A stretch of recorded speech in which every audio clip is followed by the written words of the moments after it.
like on that EdTech Talk page, make sure it doesn't play there, because we'll get an echo. Getting an echo. Okay, we are live. Welcome to Teachers Teaching Teachers, and we are waiting for a couple of people to show up with us. Should we wait much longer? I'm not sure. Let's go with it. Go ahead. Yeah, we're going to go ahead, and if people join us, they can. If you're hearing this, there's a link to join us at edtechtalk.com/TTT. Renee Watson so graciously found some time this summer to join us tonight.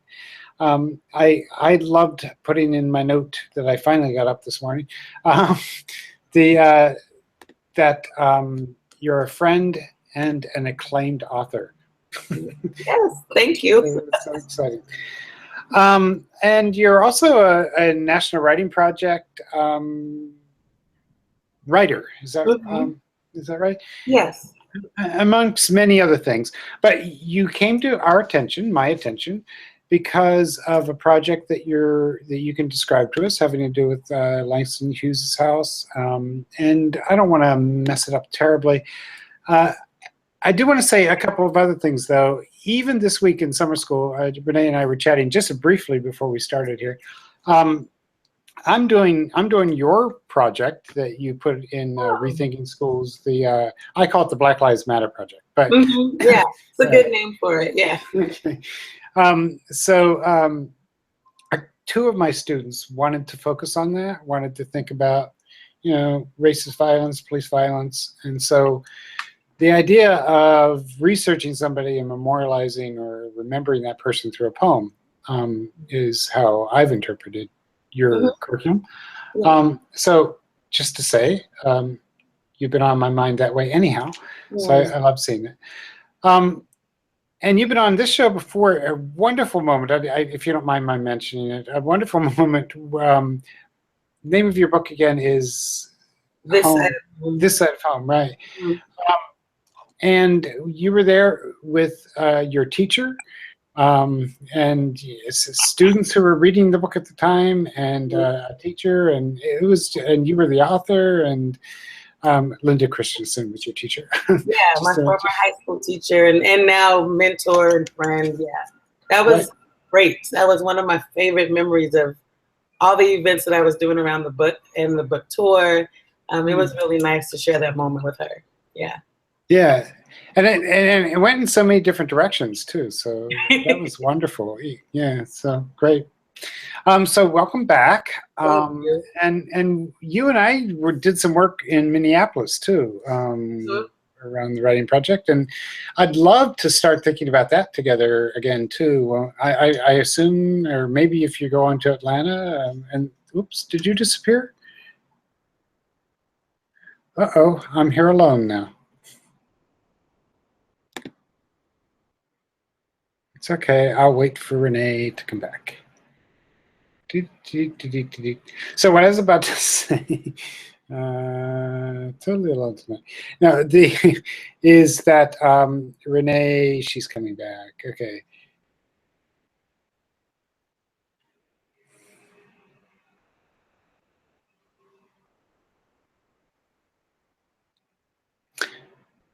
What I was going to say is that what we did when we were in Minneapolis is we were able to connect with, through some help from some people at the National Writing Project, able to connect with, and the local writing project, young people who were involved in a shooting that had just happened there, and some protests.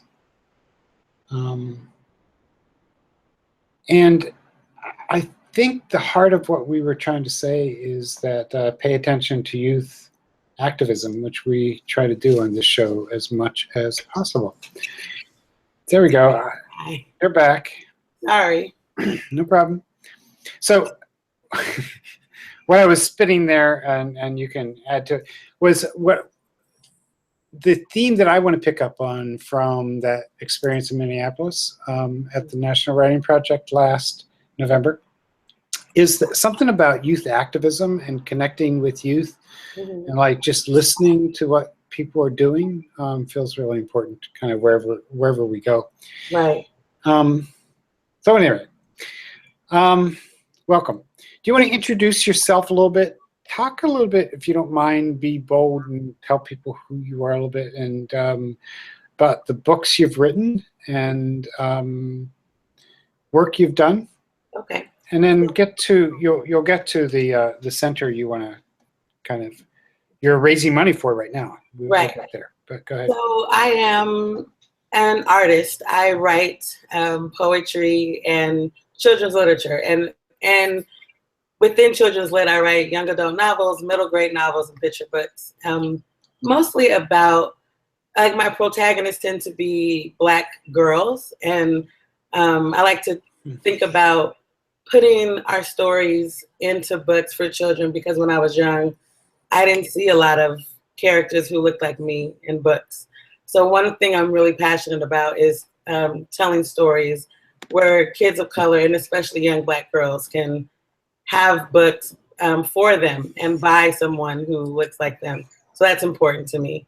And along with writing for children, I teach. Not as a classroom teacher, but have gone into schools and worked as a writer in residence, doing poetry workshops and theater workshops, mostly around social justice issues, also around celebrating where you come from and highlighting your everyday hero that's in your neighborhood. I was just at a school visit today, actually, at Symphony Space, working with young people, and they were writing Where I'm From poems. And it was a beautiful morning. It was a really nice. What kind of poems? Where I'm From poems. So they. Where I'm From, I'm sorry. Yeah, just using the 5 senses to kind of talk about all the places that they call home.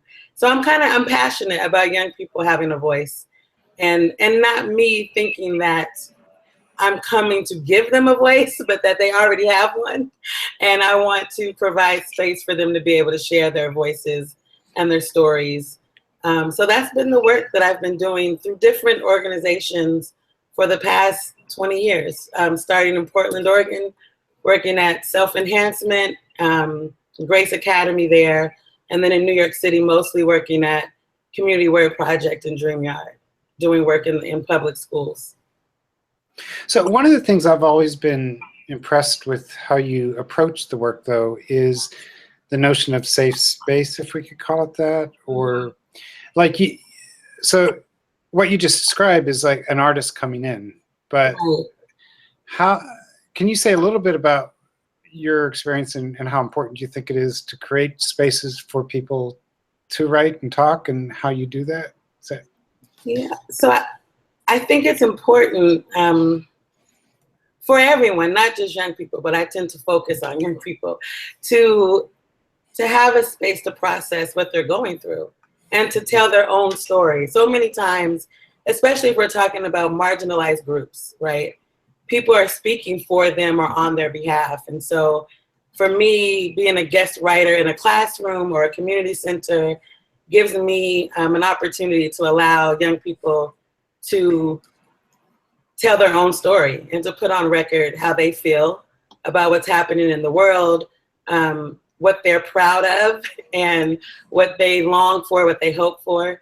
So in creating that space, I always talk about, safe space not meaning that it won't be challenging or difficult, or, I mean, there are sometimes tears, there are sometimes really hard questions that really, as a facilitator, teacher, I don't have an answer to. So safe space doesn't mean you won't be uncomfortable. It means, for me, that you feel safe to be uncomfortable, that you're right on the edge most of the time in my workshops, on the edge of your comfort zone.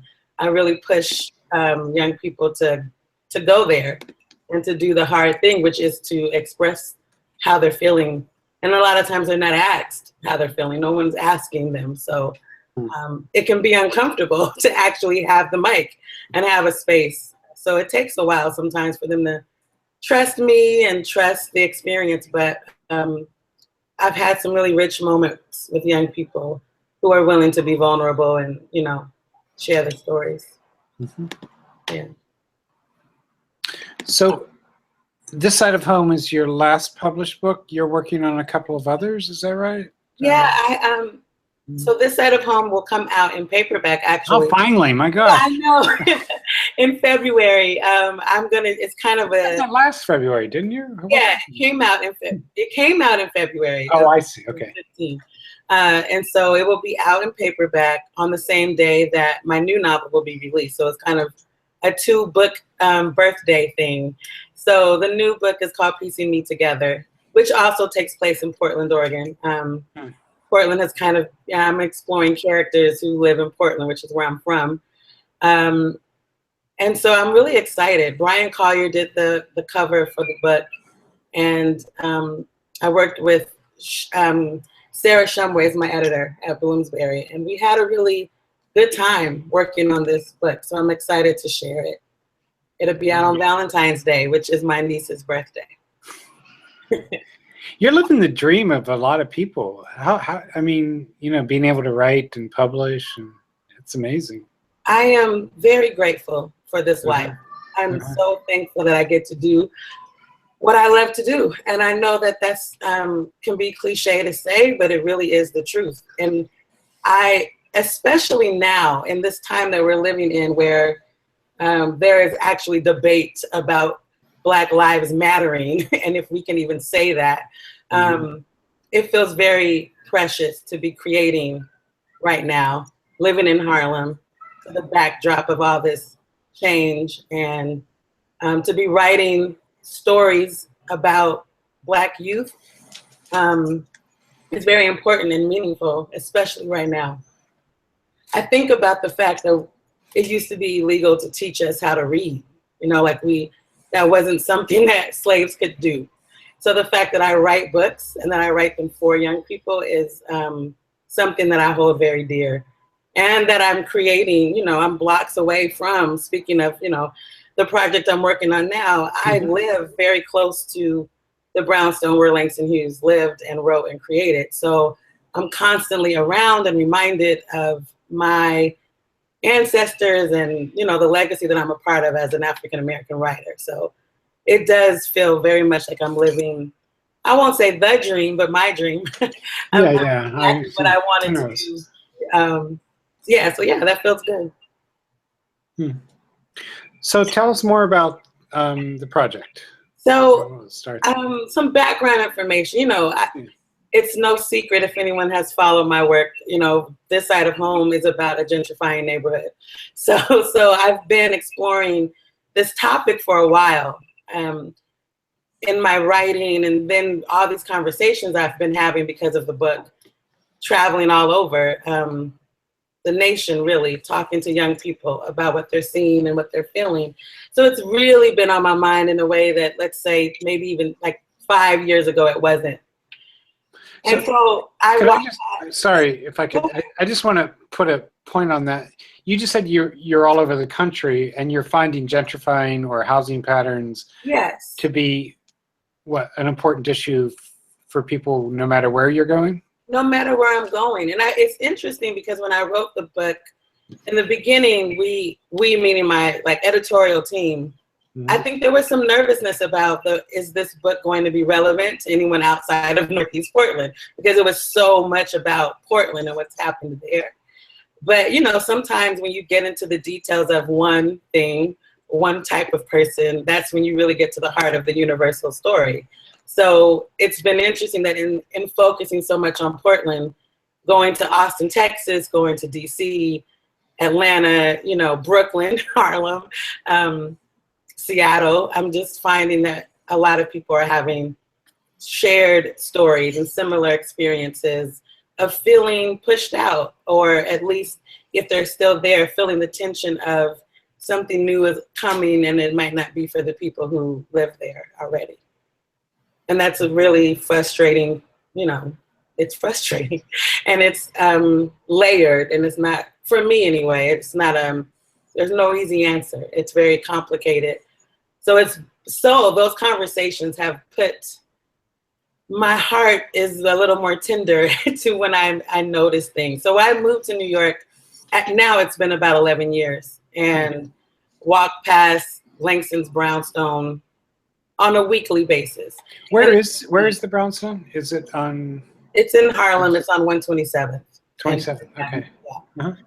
And it's named after him. You know, there's a little nod. Oh yeah. Yeah. The street is named after him, but nothing's happening there, and that just, it makes me sad. And so for years I've been talking about this, you know, just kind of personally with family or friends, just saying, man, I really wish something was there. It's so strange to me that in New York City that place isn't thriving with poets or a museum even. And so most recently, within the last, I don't know, 6 months, I've been like, I can't just keep walking past it saying someone should do something. I can't just keep lamenting this. I need to do something. I have to be who I want my young people to be when I'm telling them in the classroom, you know, go out and make change and try. You may fail, but do it anyway, and raise your voice, use it for something good. Like, I feel like I have to live that, just like I challenge them to. So I am trying to start a nonprofit where we renovate and lease the space, renovate it. And we have maybe like 4 major kind of outlets, which will be creative conversations where an artist, visual artist, theater artist, a writer could come in and present something, and then, you know, really be in dialogue with the community. So not like just do a reading and perform and then leave, or not an art gallery where art is hanging but the artist isn't there. I'm interested in the community engaging with art makers. So that's one program. And then of course, the writer and teacher in me will have poetry workshops for young people, but also for adults. Like, I'm really interested in intergenerational workshops where people of all ages are coming together to create and share stories and learn from each other. So we're hoping to have summer intensive programs where we're really digging in deep and having guest writers come in and teach writing classes for the community. And because it's such a wonderful space, I also would love to offer space, creative space for the community and abroad to come in and create work there. So there's studio space that oh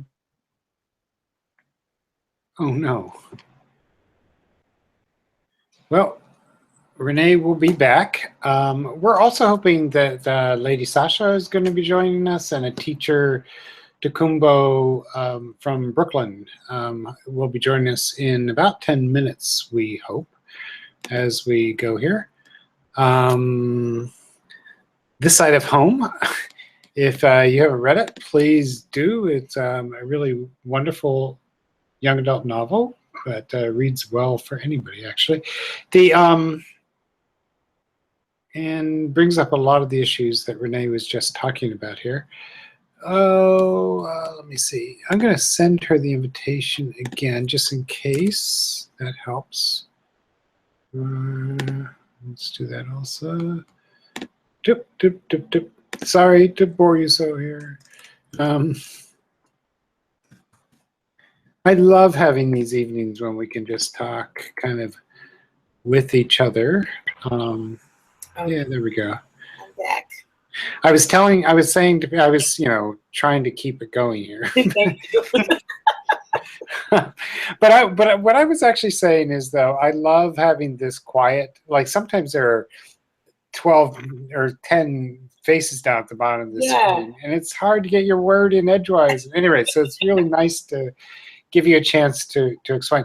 You were just about to talk about studio space. Is that right? So I really want this to be for the people.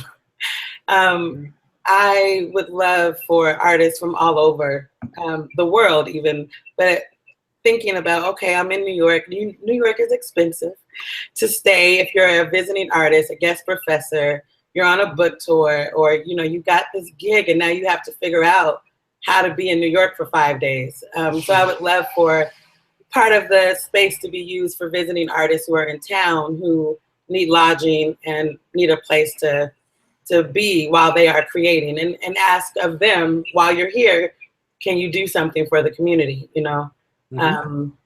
So those are the main things. Of course, there will be, well, I guess I shouldn't say of course. I'm hoping to have art gallery space too on the parlor floor. Okay. Wow.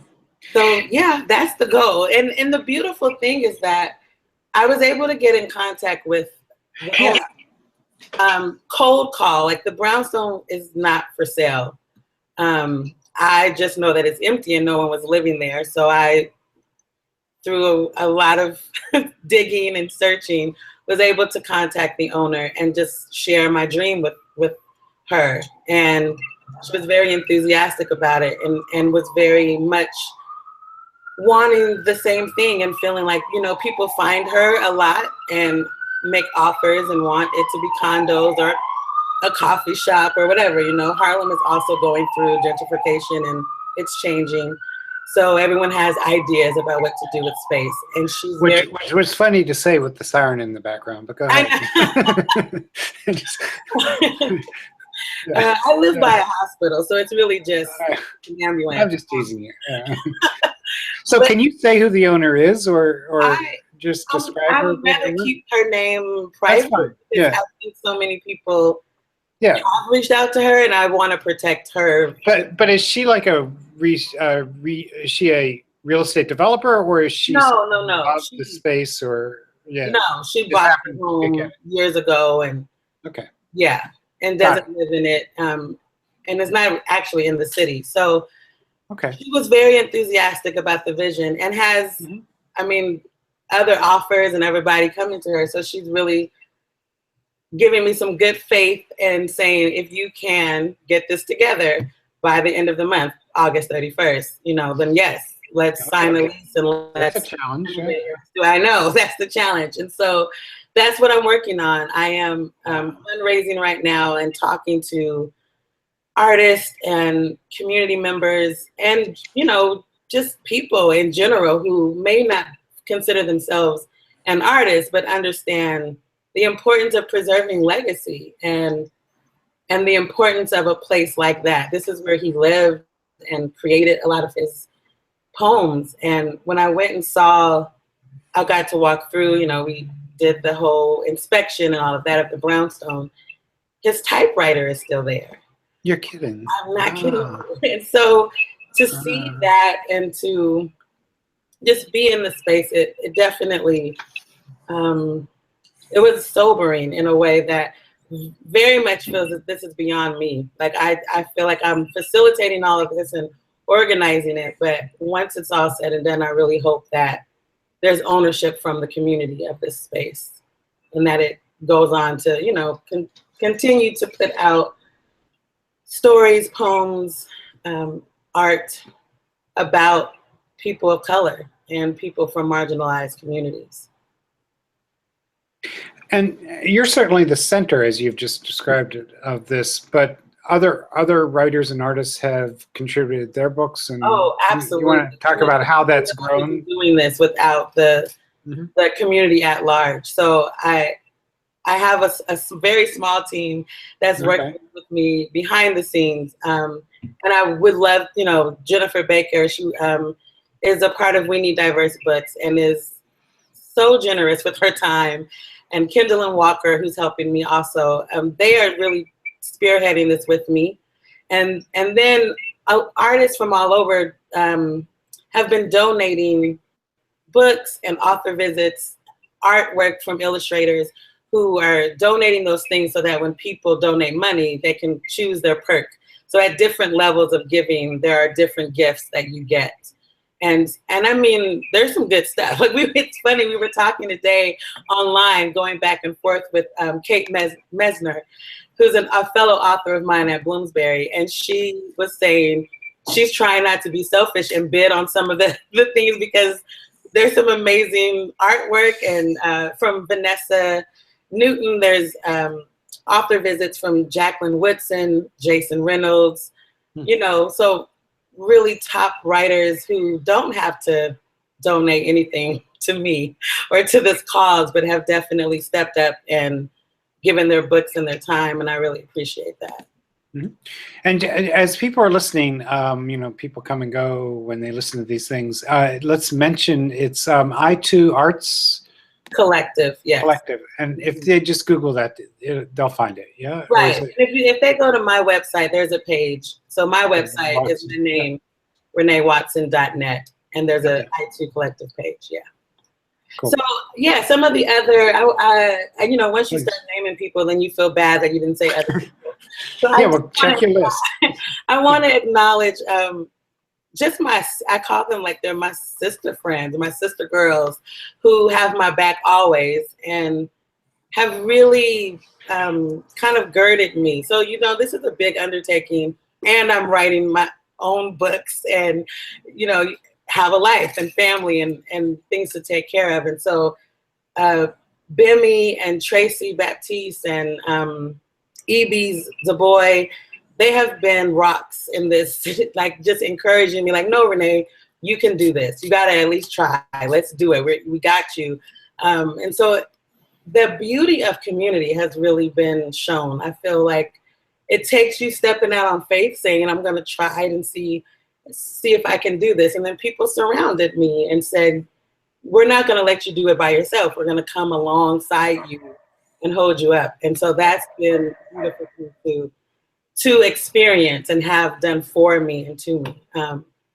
So I'm hopeful that we'll raise the money and that we'll have to do the next talk from that space. And I have to have you come by.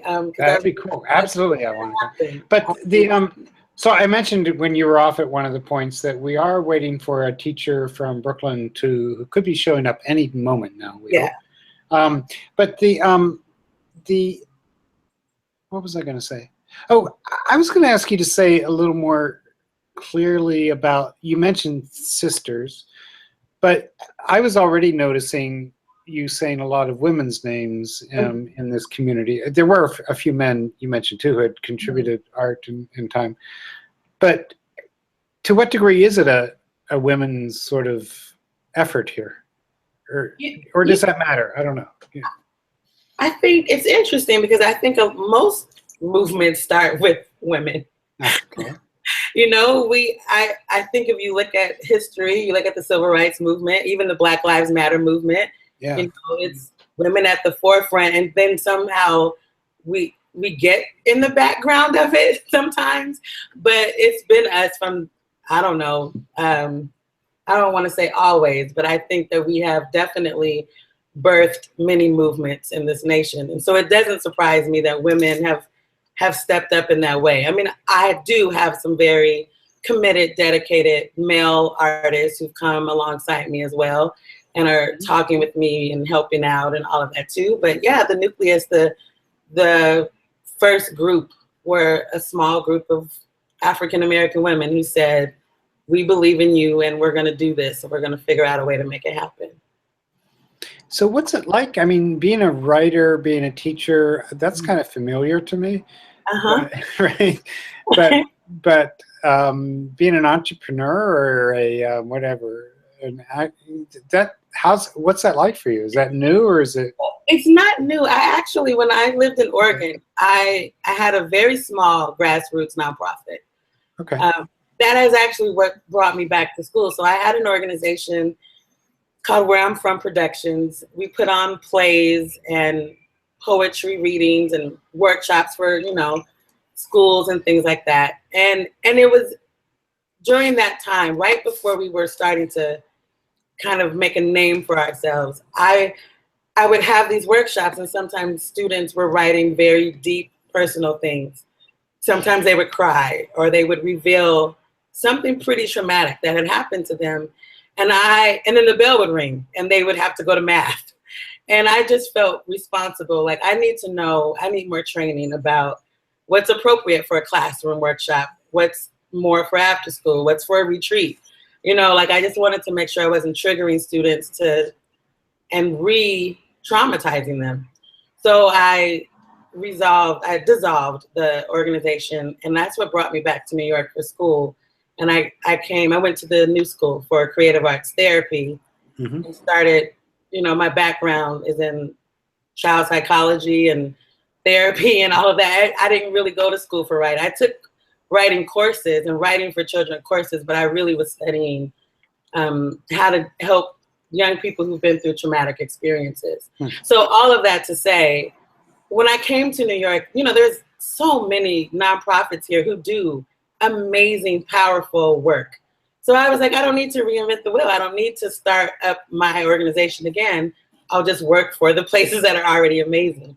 So I had no intention of relaunching or, you know, going back into owning a business. But again, I kept walking past this space. So it really isn't about me wanting a nonprofit. I don't want just any brownstone in New York. I want that space because of who it belonged to and what it represents in this community. And DreamYard was one of the organizations you've worked for, yes, right? Yes, I have deep love for DreamYard. And they're somehow connected here too, is that right? They're helping you get going, is that, or how's that yes, working out? They're my fiscal sponsor, which means while I'm waiting to become a 501c3 on my own, they are my umbrella organization, so that when people donate, they can still get the tax write-off for their donations. And Tim and Jason, who are the executive directors there, have been, you know, just helpful sounding boards to get advice from and things like that. They've been really supportive. That's cool. Yeah. So, okay, can you say a little more about the difference between, I think the three things you said were after school, in school, classroom, and I don't know, weekend workshop or something like that. Mm-hmm. Like, is that, as I was listening to the different kinds of things in this house, I was wondering if, I don't know. So what in your experience has been the differences with those kinds of teaching? Well, I mean, for me, it's more about time. Like and some of it is just wisdom as you get older, and the more you teach, you realize you don't want to open students up in a 45-minute class that maybe that prompt is not appropriate for the time frame that you're giving them to create, you know? So just being thoughtful and mindful of that, thinking about, when I'm thinking about choosing a prompt, I think sometimes, especially when we're working in neighborhoods where they're described as under-resourced or at risk, sometimes artists come into those spaces with assumptions, and the prompt can kind of get a certain kind of story to be told, right? Okay. So instead of baiting students of like, I want your saddest story, or tell me, you know, like, what's wrong with your neighborhood? What do you want to change about it? I mean, that's going to create a certain type of poem versus asking them. Oh, no. Well, again, Renee will be back, we hope. And she was just reflecting on, I'll use this moment to email the teacher from Brooklyn. Maybe she can join us. We hope so.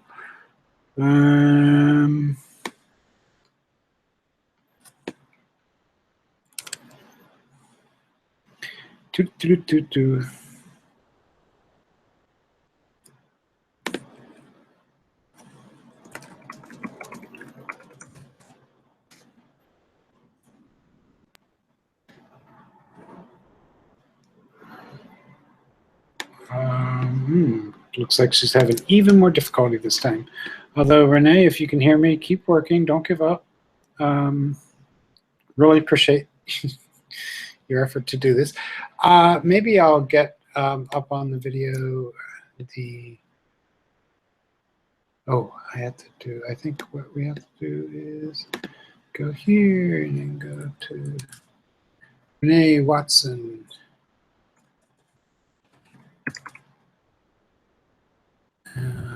Okay.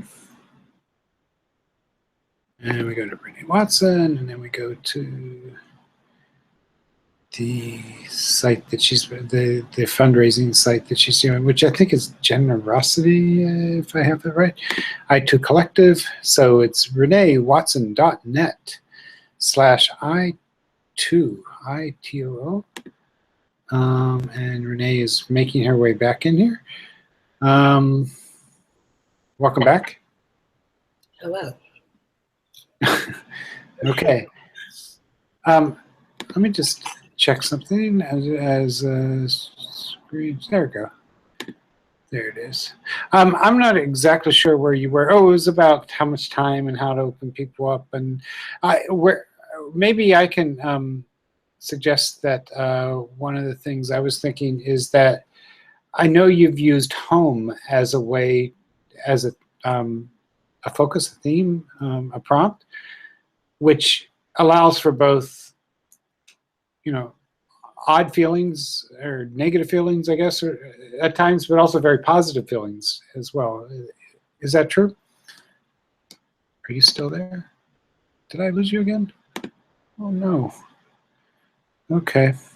Well, I'm going to present this. This is where this is the nonprofit that Renée is trying to begin at the Langston Hughes house. And here's where the donations can go. Wow, they're doing all right, but they're trying to raise 150,000. Sorry. There we go. I was just showing the generosity site as you were coming back in. Yeah. I mean, it's been kind of gratifying to see how fast you've gotten where you've gotten already. However, your goal was like, wow. I know. So there's two goals, and we're also doing some offline fundraising. So okay, be able to add that money to the larger goal. Like it's just some nuts and bolts, practical speaking. I need. We're trying to really put down 6 months worth of rent or so. And so getting $40,000 first would be our first kind of tier of goals so that we can sign the lease and begin renovations. And the rest of that money that we're trying to raise is for renovations. It's for the year of programming, leasing, and renovations for the space. So there's 2 goals and 2 fundraising campaigns happening. This is, the online fundraising, it can be $5 and up.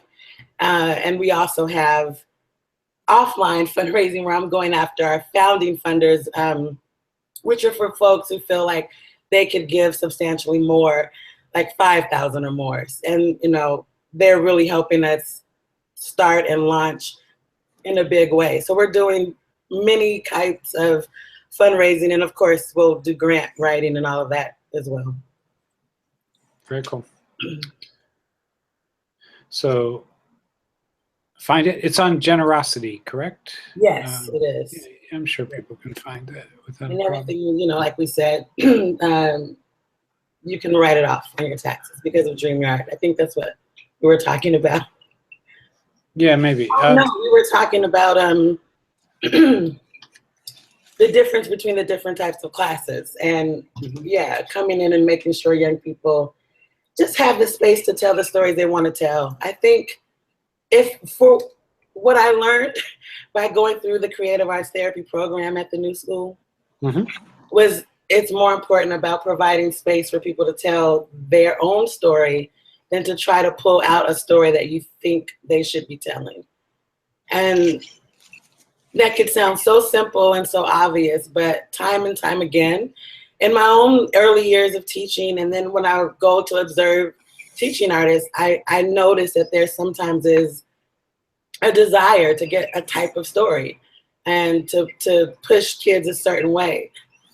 So yeah, I just want to provide space for them to say whatever it is they want to say and to show them whose shoulders they're standing on. It saddens me that a lot of our young people don't know who Langston Hughes is, or don't know about the civil rights movement, even though you opened up talking about Black Lives Matter and the lesson happening yesterday, happened tomorrow. Yeah. And in that lesson, I've adapted it so much. I've added women to it because I thought it's important. And I added the historical part. I did too, Renée. Yeah, and I think it's important also to think about Emmett Till and, give some historical context. So this isn't new, unfortunately, and that folks need to understand that. And it's sad to me that young people, some don't know. I don't want to make a generalization, but I think it's important. Historical roots and historical context is important to this conversation. Yeah, and just to say, when that happens, and they're also working, or the kid next to them, if somebody's doing Emmett Till, for example, Right. but then somebody else is doing Jordan Davis, right? They're like, oh my God, look, that's a kind of an amazing moment in class. Yes. When that Yes. happens. This must be Tokumbo. Is that right? Hi, it's me. Welcome. How- Thank you for. Thank you. Do you want to introduce yourself, or Renee? Do you want to introduce her? How do you want to handle this? Oh well, I can. You start, Renee. Go ahead, Renee. Well, I was going to say that Tokumbo is an educator, activist, videographer. I'm always bragging about her amazing documentaries. And I love that she is a thriving artist who's teaching as a classroom teacher, like not as a teaching artist, but that her students get to have an artist who's also dedicated to teaching them full time. I think is beautiful. And so, good friend, and also someone who's been supporting this project from the beginning. Very cool. Okay. What would you add about yourself? What would I add? Yeah, it's hard for me to remember that my roots are as an artist because I can get kind of pretty ensconced in the sort of day-to-day classroom teaching. But what school do you? Yeah, I teach at Vanguard High School. Sure. It's on the Upper East Side of Manhattan, and most of my students live in Harlem or the Bronx. And I teach ninth grade. Basically, I'm a literacy teacher, so that it's not. I don't even call it English so much as I teach literacy. So it's called Read and Writing Workshop. And it's a great. I love the work. I feel like I get to help students find reading on their own terms and not something that's sort of prescribed or wrote, but on their own terms. So let's I want to talk to you more about your own teaching, but talk a little bit about the project, the I2 Arts Collective, and why that's gotten you interested. Well, we've been talking about it, but yeah. So you want my angle on that? Yeah, your angle. There you go. I have a journalism background too, so I'm always thinking of what's my angle. I've known Renée for a really long time, so and I really just respect her so much as an artist and her vision and also how she thinks about educating youth and being a writer and herself. And oh boy. I think I've been a macro angle, and I'm from Chicago, and I live in Crown Heights now, and thinking about what happens with neighborhoods and communities, around gentrification and class. Et cetera, et cetera. I'm sorry, I'm outside, so if you hear a car or anything like that, I apologize. Okay. It's real. It's cool. So how long have you been in Crown Heights, and what's it look like to you there now? I've been in Crown Heights for about 4.5 years now. Mm-hmm. So I feel like these neighborhoods are very similar in terms of having long-term communities in them, and the realities of the market and the economic systems, people becoming displaced. But I'm curious about I too, and this idea of having just the symbolism of it, to have this space in the midst of everything that's happening in Harlem now, and it's so visceral and it's so visible, just that we could have this possibility of reclaiming this really important figures space. And it's a time when New York is not a hospitable place, I guess, financially for artists, and it's in a way that it might have been in the past. And I just think it's tremendous. And I don't even know all the connections that you can make necessarily to like what happens in the classroom and around creativity, but I know these things are related. I know what happens in my students' neighborhoods has an impact on what they think is possible for themselves in the classroom, and what's sort of most pressing and most important for them as learners. So I'm interested in how all these things work together. I assume that they're not. I assume that they're related. So I just think it's exciting. Go ahead, Renee. You were going to say something? Yeah, I was thinking about erasure. Something that Tokumbo just said made me think about just the fact that it could become something else other than what it is, which is his house. There's something about young people knowing and having a visible reference to their history. But I think more and more we're losing that in our Black neighborhoods across the country, right? So we keep erasing history, like physical, actual places where brown and Black people existed and created and made and contributed to society. That doesn't leave anything for our young people to look to that's tangible to say we were here, we did this happened, it existed, and because it did, I can also do something. Yes, it's one thing to read about it, but it's another thing, I think, to know that you can go to that place and stand on the ground where something happened. I think it's important, and not for nostalgic reasons or to memorialize anything, but I think it actually feeds right now. Like it feeds the now in a way, bringing that past and that history into the present. So I think that that's important because our stories are getting lost and told wrong, and I think it's important to have those stories in actual places that people can see and have a visible, tangible engagement with.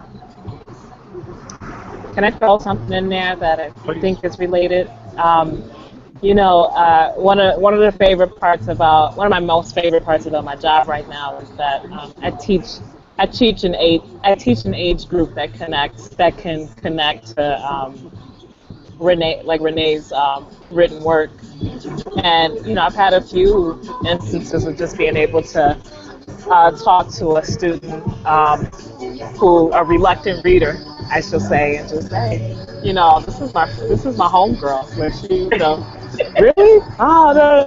Okay, they don't. Nah, you don't know her. I'm like, go to the back, look at the acknowledgments. Oh, that's you. Oh, okay. And just the importance of like students having the option of being connected to,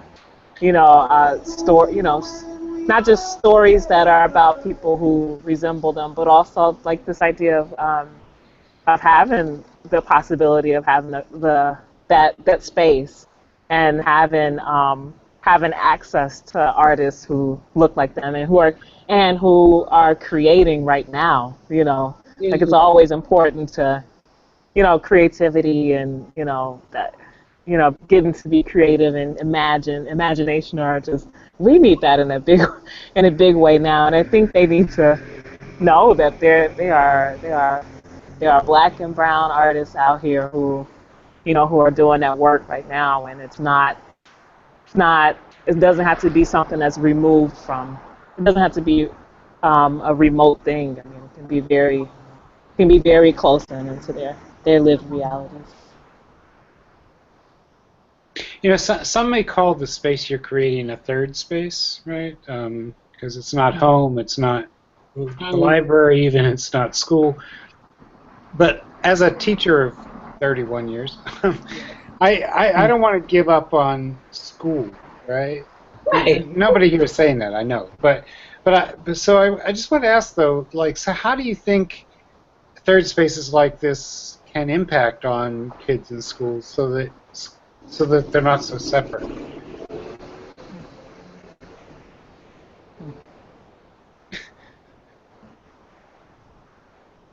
No, that didn't go. Renée, it looks like Renée got kicked off there. Oh no, it's such a good question. So it's on you now. It's on me.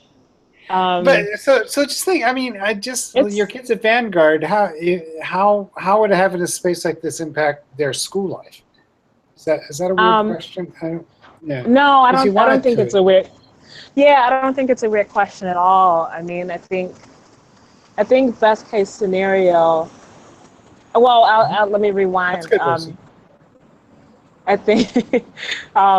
think I'll say something about how I try to think about my job as a teacher. Is that you, Renée? Okay. Hey, Renée.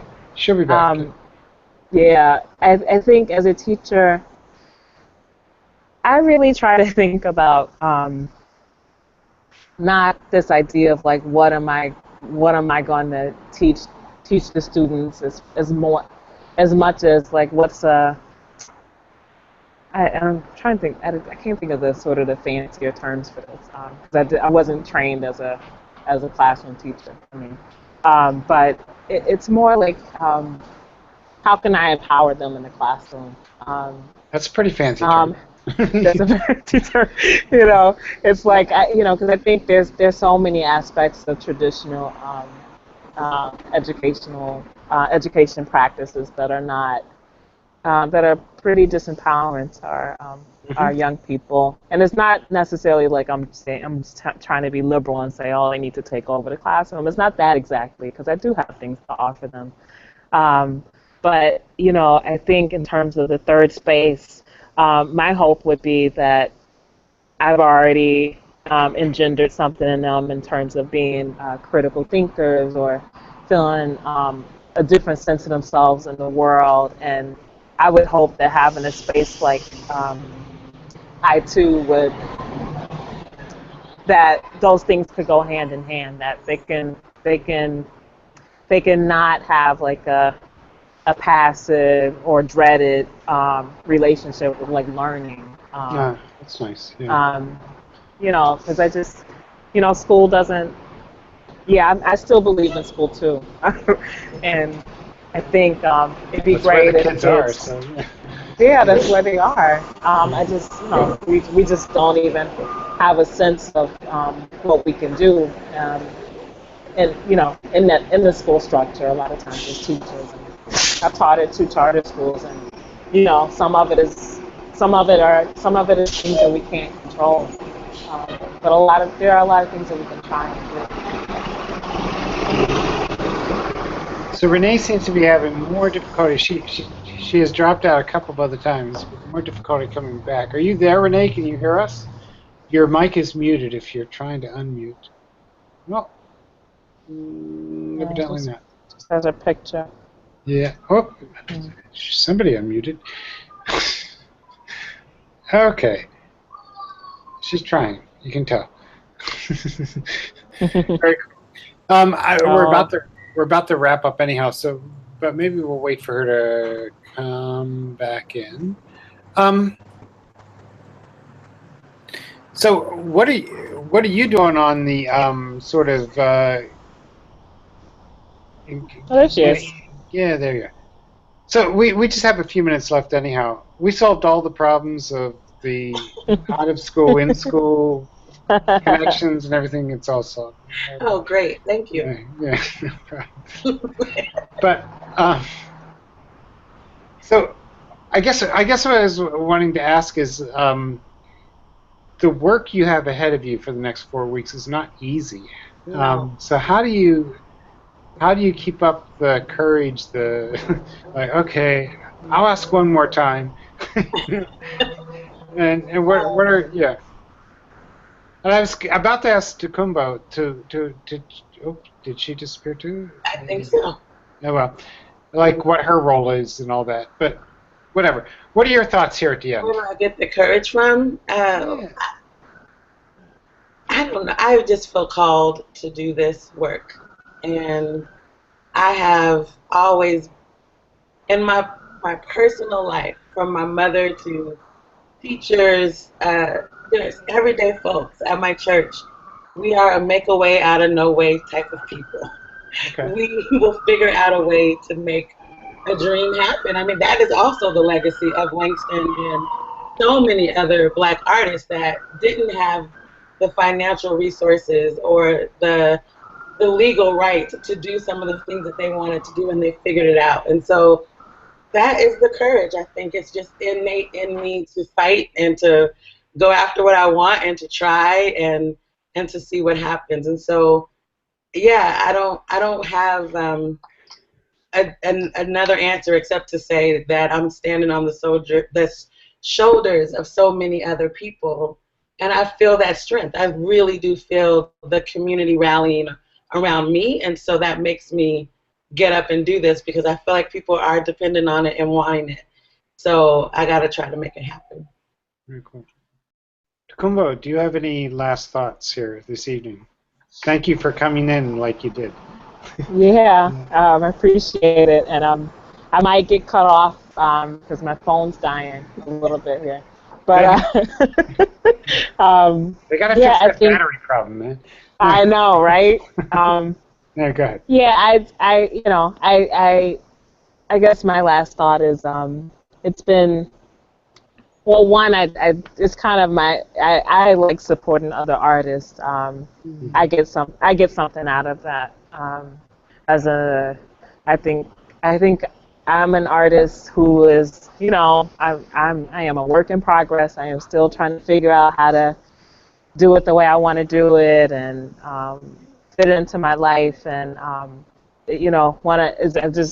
like being in New York because there's just such a high concentration of people doing being creative and doing meaningful things like this. And I like that I get to teach and figure out my relationship to art making, and support projects like Renée's and use all those things to inform each other. So I'm strategizing and thinking about, okay, well, how am I going to get my kids to I2, once that's all, once it's set up. I mean, it's like, what's the game plan? Who am I going to try to bring to Renée's attention to say, yo, they need to, be a part of that? Or, what are the ways that we can just all be creative and collaborate and try things? And, it's exciting. Tokumbo, Renée may have mentioned at the beginning. Did she say something about being a documentary maker, or? Yeah, okay. Yeah. I made some short form done some documentary, experimental video work. I think the last thing I did was a short last year, trying to put attention on Black women who have been impacted by state and police violence. And so, I made a short video on that. Is that available online anywhere, or? It is. Oh, it is. That? Just my website is tokumbobodunde.com. Okay. So there's a link on there. Yeah, great. But it's Thank called. you. Yeah. Cool. Yeah. Well, so great to meet you here tonight. Yeah. Renée, I would just want you to give us a brief timeline, if you will. Like, if you get this money by August, like, how fast is this going to happen? It feels. So, I mean, when we get it. Yes. Claim it. August 31st, September 1st. And then September, October, November will be renovations. I already have a team waiting we've already walked through the space and figured out what needs to be done and done the inspection. So they will work over the rest of summer and early fall. And then in December, I'd love to have like a throwback to the 20s gala and have folks come and celebrate. A red party. Yeah. And, auction off some art from Harlem artists. And then we'll do a soft launch in January. And then in February, on the 14th, we'll celebrate. In February, we'll celebrate his birthday, and my book comes out. Oh, so yeah. we'll officially launch that way, and then start programming from there. That's very cool. Well, thank you for that. Thank you for spending the hour with us. Yeah, thank you for having me. Yeah, It's always really nice to talk with you. I appreciate your support over the years.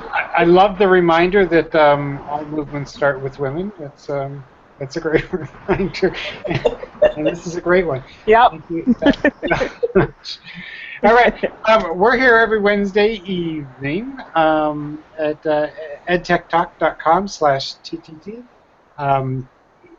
We are a part of the World Bridges Network that Dave Cormier and Jeff Lebo set up. Next week's show will be show 500. So. Wow! Congratulations. Yeah. Wow. I think. Not so sure. Anyway, thank you so much for joining us tonight. Thank you. Good to talk to you. Well, thank you. Good night. Good night. Good night.